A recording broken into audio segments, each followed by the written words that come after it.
Se pencher sur les conditions de travail des journalistes du privé, c'est le leitmotiv qui a prévalu à la création d'un comité ad hoc qui regroupe plusieurs journalistes du privé. Pour sa deuxième sortie au centre de presse Norbert Zongo, ce 10 août, le comité entend mettre le doigt là où ça fait mal afin d'interpeller les patrons de presse sur le respect de la convention collective qu'ils ont eux-mêmes signée. Dans leur déclaration liminaire, les membres du comité félicitent l'ensemble des journalistes du Burkina Faso qui se battent chaque jour pour donner l'information au public malgré les conditions souvent misérables.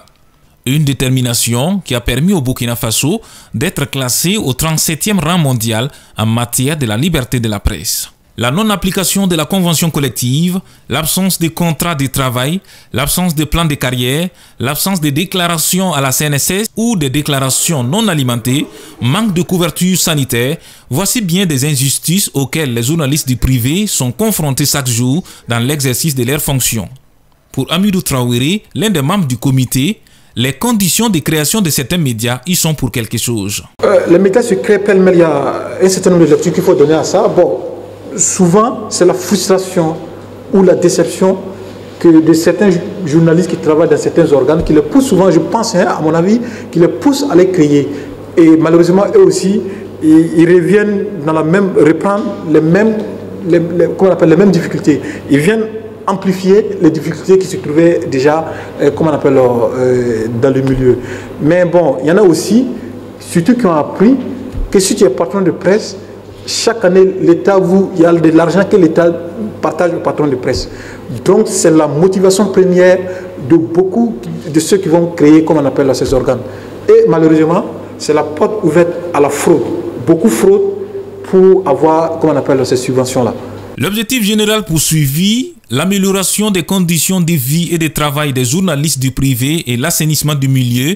Dans cette lutte, des intimidations venant de certains patrons de presse empêchent les journalistes de rejoindre le mouvement. Selon Phil Roland Zongo, l'autre figure du comité, les journalistes ne doivent pas avoir peur de défendre leurs intérêts. Beaucoup d'entre nous sommes dans cette peur-là de nous voir renvoyer, licenciés par nos patrons de presse. Il y a pas mal de choses qui se font à l'interne. Nous savons bien que ce n'est pas à notre avantage. Les patrons même de presse savent qu'ils tordent le cou de la loi. Mais comme nous ne le revendiquons pas, bon, pour eux ça va. Prenez la question par exemple de la déclaration au niveau de la Caisse nationale de sécurité sociale. Combien de journalistes par média sont déclarés? Et même si ceux qui sont déclarés, combien sont ceux-là à qui les patrons là, versent quotidiennement les cotisations mensuelles? Ils ne sont pas nombreux. Combien de journalistes travaillent sous contrat? Là aussi, ils ne sont pas nombreux. Quand vous avez un problème, par exemple, un accident de travail, la loi dit bien sûr qu'il y a un certain nombre de choses quand même que l'employeur doit respecter. Mais ce n'est pas le cas, par exemple, dans le cadre des travailleurs des médias privés. Qu'on soit journaliste, technicien, photographe ou autre, on voit qu'à ce niveau-là, les droits sont bafoués.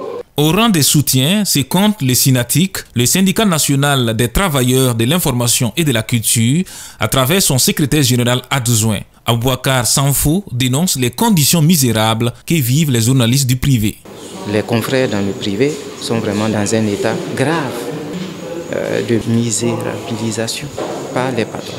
Il y a une exploitation féroce de ces travailleurs-là par les patrons.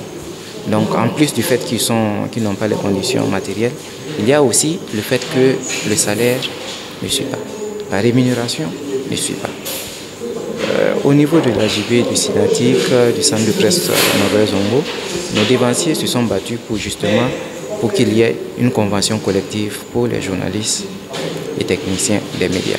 Les médias au Burkina Faso, d'une manière générale, sont confrontés à d'énormes difficultés. La situation n'est guère reluisante, non seulement pour les journalistes, mais aussi pour les patrons de presse. Vivement que les choses s'améliorent afin que le pays continue à briller par le professionnalisme et la qualité de sa presse.